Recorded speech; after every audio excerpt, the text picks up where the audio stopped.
feeling namin, hindi na dapat magtagal yung canvassing.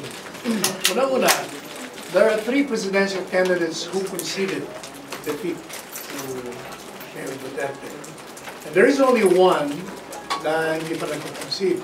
Ang feeling namin, pag si Miriam Defensor Santiago would concede, nadadali ang proklamasyon ni Presidente Duterte elect.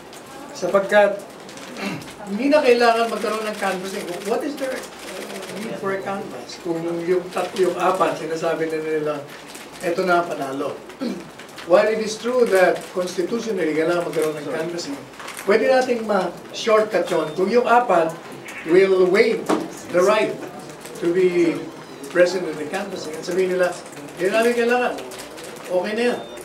So kung mag-concede si Miriam, then wala na tayong problema sa proclamation ng Presidente. At yung problema ng dalawa, si Bongbong Marcos at si Leni Robredo, yun na lang ang matitira sa canvassing. Doon na lang sila maglaban. We will be avoiding a constitutional crisis. Kasi ang mangyayari, kung yung grupo ni Bongbong will be objecting to many COCs, hindi matutuloy yung proclamation in the sense na hanggat kasi hindi natatapos yung canvassing, hinto yung proclamation.